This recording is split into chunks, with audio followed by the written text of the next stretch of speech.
Cashflow Diary Podcast, episode 235. Welcome to yet another exciting episode of the Cashflow Diary Podcast, the podcast that teaches you insider tips, tactics, and strategies for creating leverage streams of cash flow into your life. Learn from top-performing entrepreneurs, business owners, investors, and thought leaders from across the globe as they share their secrets to success.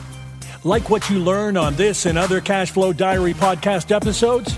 Go to learninvestingnow.com and sign up to receive powerful tips and information that will help you succeed as an entrepreneur and investor.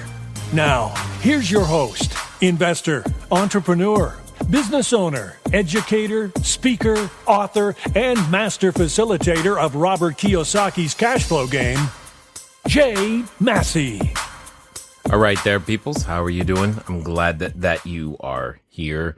And thanks for downloading. I'm excited. We're all excited. I mean, if you're like anybody right now, you're probably looking forward, well, to the new year that's fast approaching. I don't know about you guys, but I felt like this month just completely melted away and disappeared. It's like you put an ice cube in a microwave and the month was gone. Poof. Anyway, here's the thing. The year's not over yet, but more importantly, before you get into there are a couple of things that I just want to bring to your attention. I know for myself, entrepreneurs, we're always forward thinkers. We're thinking about that next thing, that next mountain, how we can help that next person. And all of those things are absolutely necessary for all of our growth. And you know what? I'm no different. In fact, in the upcoming year, we've got a couple of things that we're going to be changing up and doing that we think is going to bring more value to everybody. In fact, I don't know when the last time you went over to learninvestingnow.com is, but you should go. We're actually going to be doing a webinar. If you wanted to get some free training from me live, we're going to be doing a webinar, believe it or not, in a few days. So you should head on over there and see if you can't grab a spot at learninvestingnow.com. Just put in your name and email, pick your time. And if you can grab a spot, I think it's going to be information that will help you set the year straight. More importantly, help you guys get started in your real estate investing journey. And that's going to be lots of fun. I'm going to do my best to share with everyone some things that I haven't even been able to share here. If you can imagine that out of 200 plus episodes that, not everything has come out of my head yet. But more importantly, I'm still always learning. Speaking of learning, one of the most important lessons for myself, and therefore I must document this, because at some point one of my children are going to listen to this and they're going to want to know, what they need to do, right? So I've got to also help you guys as well, and just let everybody know one of the most important lessons, because as an entrepreneur, we're so busy thinking ahead, that next thing. I fail, I should say, to take that time to take inventory. What just happened? What was good? What was bad? Those types of things. It's more popularly known as a SWOT analysis, S.W.O.T. If you've never heard of it, grab a sheet of paper. We're going to run through a simple SWOT analysis, and it's something you should do. So if you're on a treadmill, walking the dog, washing dishes, putting the kids to bed, whatever it is that you're out there doing at this moment, maybe you're on the way to work, and part of your goal is to, not have to be on the way to work anymore. All right, cool. This analysis will help you because it will help you understand where you are, where you need to go, and possibly identify some things that could help you make faster forward progress with a more direct route, as opposed to going up and down in 12 circles. Now, you've been listening for a while, I'm assuming, and if you haven't, you've heard me, you may not have heard me say yet that the 5 simple questions in order to get any business off the ground are simply, and in this order: why, what, when, who, and how. I'll say that again because I went pretty fast. Why, what, when, who, and how. And that's the order I want you answering questions in, working on why do you want to do whatever it is that you want to do. You want to go out there and do some more real estate? I don't blame you. It's part of my plan. So, but why? Why is that important? and then the what. See, most people start at the what, skip the why, and you probably know what the what is. That this is what I want to do. Okay, by when? And then one of those things that after you're answering when, then and only then do I want you to be thinking who. Well, who is going to do this particular piece or this particular role? Who's going to be in charge of the results, and who's accountable to whom to get this particular part of the project done? And then let the person who is doing it concern themselves with the how. This is one of those traps that we can get into, paralysis analysis people. Hopefully you're listening. Oftentimes, what we want to do is outside of our natural skill set. It's outside of things that we have ever done before, and now we have to do them for the first time, and we're like, oh my gosh, I don't know how to do this, so I don't know how it's going to get done, and then that's where we get stuck often. So why, what, when, who, and how? You've heard those before. You know those before, but what we're going to talk about is the SWOT analysis. Now, one of the reasons we're going to talk about that is because maybe you have noticed that there's lessons like in nature, in the world, all over the place. And obviously, I just want to bring that to your attention. For example, there are, in most cases, in most places, there are 4 seasons, right? Winter, spring, summer, and fall. Some people joke, or at least occasionally in California, we joke that we have 4 seasons too. It's usually fire, flood, earthquake, and mudslide because our weather is typically so consistent that it really doesn't feel like it. And I mean, and to be honest, we can't really complain. We live in a postcard, and for most Californians, especially Southern Californians, I'm willing to wager that they only have one set of clothing, meaning they don't have like a spring set or a winter set. And if they do, the only difference between them is really the color. It's not like, I've got to get out my heavy scarves and sweaters and parkas, etc. It's more of a color thing than it is a, thickness of clothing thing. But yes, we have seasons: winter, spring, summer, and fall. Now, when I say those seasons, many of us have a neuro association with them. We have a word that we associate with those seasons, or they make us feel something, or we think something. For example, when I say the word winter, I know for myself, the number one thing that's going to come up for me is cold. Growing up in Germany, it was cold. Other words could possibly be alone or lonely, because we often see winter used as an adjective in adverbs and in those various ways to describe that, situation, especially in relationships. Or when we talk about spring often represents hope or renewal or starting again, or finally, or sometimes starting over. But when I think about summer, I don't know about you, but I think fun. Maybe some of you think sunburn. And then fall is just full of change. That's what I feel. That's what I think about. The point here is that just like nature, you and your business goes through seasons. There are seasons where you could feel like, especially as an entrepreneur, that it's cold, alone, and lonely, and you have these spring hope and renewal times. And then there are times where business is just flat fun. And then there also are those times for change. And this could be a thing that you're confronted with, and it may not take every 3 or 4 months in order for those changes or these emotions and things, these seasons to occur. If you're like any entrepreneur, some of us, we can experience all of these things intraday, or at least intra-month, once a week, or occasionally you get on this stride and it's pretty cool. Here's the point. One of the ways to help take control over what season you'd like to enter in next, because many of us have a favorite season, many of us have a favorite season. Now, mine is definitely not winter, and spring has always and usually meant something to do with asthma or not being able to breathe. However, I will say that it's one of the reasons why I still stay in California, is because it helps me a ton. And this is also influencing my real estate place. If you think about it, for example, I know that it's cold in certain places. So because it's cold in certain places, and I might have to go there, guess what I don't do? I don't put myself in a situation where I would have to go to where it's cold. So oftentimes people will bring me a deal in various parts where it's cold, say Indianapolis or, Ohio, Chicago, places where it snows.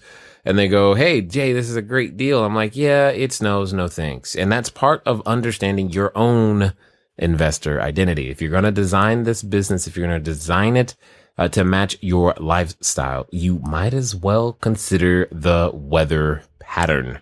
All right. But the reason we want to do this SWOT analysis is to help us have some direction, have a compass, have, some understanding of maybe some of the things that we've achieved and maybe some of the places that we want to go, and bring to our attention some things that we need to be aware of. So what do I mean? If you've never done one, SWOT, S.W.O.T, simply stands for strengths, weaknesses, opportunities, and threats. Strengths, weaknesses, opportunities, and threats. Obviously, you can think of two of them as positive and two of them as negative, and you can think of two of these categories as internal and two as external. So the positive ones are obviously strengths and opportunities, and the negative ones would be weaknesses and threats. The internal ones would be strengths and weaknesses because they have primarily things to do with you or your business internally. And the external ones are typically opportunities or threats that are on the horizon. So what does that mean? That means by listing out things that you see in these categories, it can help you begin to formulate a plan. Like, what do I want to do? Where do I need to go? What's the next strategy I should try? How do I make an effect change? Because that's one of the things we tend to seek at this time of year. Now, let's be clear. You do realize that you could have changed at any point in the last 365 days. You don't need a certain date to come up on the calendar in order to change. However, most of us give ourselves the permission to be someone different, to finally step into the greatness that I believe we were born to be around this time of year.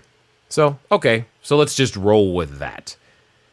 What does that mean in this case? That means, what do you think are your strengths or the strengths of your business or business entity, depending on how that's gone? Now, for those of you with a number of properties, what I really want you to do is you got to break that down deal by deal, or at least if you have maybe, 5, 10, 20 houses in one entity, break it down entity by entity, because it will help you to get granular and understand what you might need to do deal by deal, property by property.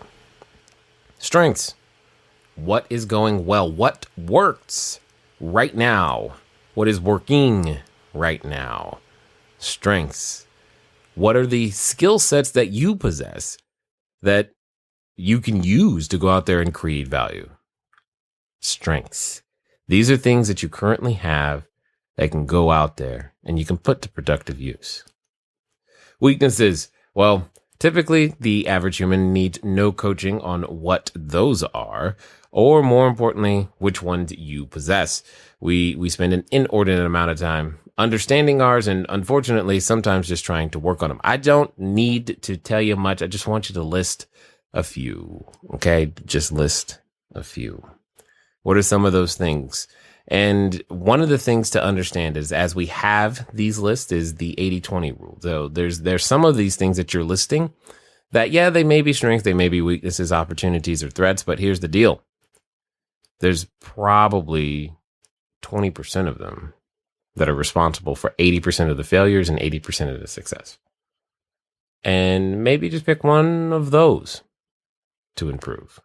I think you're beginning to see how this can be helpful.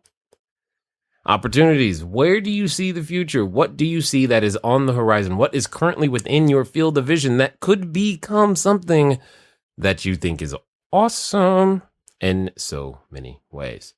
Well, I know recently, and opportunities that have been coming our way is simply the fact that we've been contacted by, one or two individuals who were asking if maybe they could begin to book me as coming to speak to you guys in various locations. I was like, I've never had that happen. I think that's pretty cool. I'm not sure if you guys would even want something like that. Hey, then you would know where's Jay going this time and whom is he going to be speaking to. Primarily, I spend a lot of time at home, and that's been by design, especially with the small kids, right? But this seems to be an opportunity, and I think it's interesting. But this is something, again, that's a potential that you could explore, something that you think would be great, something that's on the horizon, conversations that have started. What conversations have you had, around the dinner table, around that turkey, and with all of the individuals that you've met over the past few weeks and parties that you've been to? What are some of the conversations that you had that could be potential opportunities? Well, threats. What are some of those things that you are concerned about might happen within the next few months? Well, let's list them out. And again, with each of these categories, there's probably, like I said, that 80-20. There's 20% of them that are responsible for 80% of the results. We're going to focus on that 20%. For the most part, and find solutions to the others. So what are you going to do with this list? Well, once you have your strengths listed out, that's wonderful. Let them encourage you and know that that's where you should be spending most of your time. I would rather you spend your time on your strengths. Now, that doesn't mean you don't add new things to that list. That doesn't mean you don't get the privilege. You don't get out of jail free card. You've got to add more skills. All right. More skills. Definitely. And what about the weaknesses? Well, this is the part when it comes to team building. When you've got that list of weaknesses, you are looking for people who have those weaknesses as strengths. Notice I did not say, well, now I need you to become an expert in your weaknesses. And then those opportunities. List out what's one thing you could do right now, today. One thing you could do right now today to move that opportunity closer to your reality. And then as you look at those threats, what is one thing you could do right now today to give yourself some insurance against that particular threat from happening? See, it's a very simple exercise, but if we don't take inventory, and again, I'm telling you, you want to take out a piece of paper, or if you want, you can get a snazzy new iPad Pro if you've got one of those with the nice little Apple Pencil. I know some of you got it, and you can write that out. I just want it to be in a visual format, little kinesthetic work, because you had to move your hand back and forth. I think would be wonderful to help you get an idea, of what's really the potential for whatever it is that you currently are doing. Maybe one of the opportunities is you've seen a piece of property that you should have written an offer on. Well, maybe today's the day that you get to go give yourself that permission and write that offer. Now, hopefully that exercise helps you, but I also want to make sure that you solidify something else, because I know very strongly, many of us, we're thinking about everything that happened and in the past 12 months, but you may not give yourself the privilege of rejoicing. And here's what I mean by that. I want you to answer this question. Now, these are questions that I typically give some of our highest level coaching clients, and because I want them to also know, and plus I want to know too, right? So here's what I would like to ask you. List out what you would consider to be your top 5 accomplishments in the last 12 months. What is that? Top 5. What was so good that it's like, hey, I should have written a letter to my mom, but I didn't. But what are the top 5? And you've got 5. And here's the cool thing. When you do this, break it into categories. What are your top 5 financial accomplishments? What about the top 5 personal ones? What about the top 5? And think about each of your roles. If you're a mother, if you're a parent, father, grandparent, brother, sister, What are your top 5 in each of those areas? And sit there with that. And like I said, rejoice and realize that, you know what, this year's probably been a lot better than I thought. Now, I would also like you to consider, what are your top 5 goals for the next 12 months? And again, use those same categories. Simply defining these things will often give you clarity. And as you know, clarity leads to power to do 2 things: decide and act. Because most of what we want, most of what I want, most of what you want, the reason it is not yet here is because we've not yet decided or acted. And this is a good way. This becomes a good barometer. This becomes something that begins to be a roadmap and or path, or going, oh, I do want that. Or maybe you're checking in with yourself and realizing, you know what, I don't. Or, you know what, this year's been really, really, really awesome in this area. Now is going to be the year where I focus on being a better husband, father, friend, whatever. And this is important work. This is how you begin to design your life, and more importantly, begin to put yourself in a position to go, you know what, I am working towards my goals. It's taken longer. Well, here's the cool thing. The good thing about real estate is that it moves slow. The bad thing about real estate is that it moves slow. So sometimes we don't have to be super sharp like the stock guys, which is wonderful. We don't have to move that quickly, but we still have to move. Here's the interesting thing. You got time. Time right now. You guys know now o'clock is the only time you've got. So what does that mean?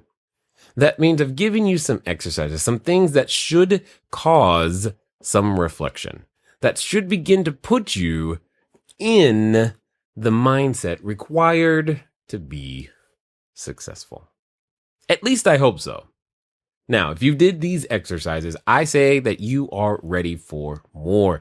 And as I said at the top, I want you to go over to learninvestingnow.com. Why?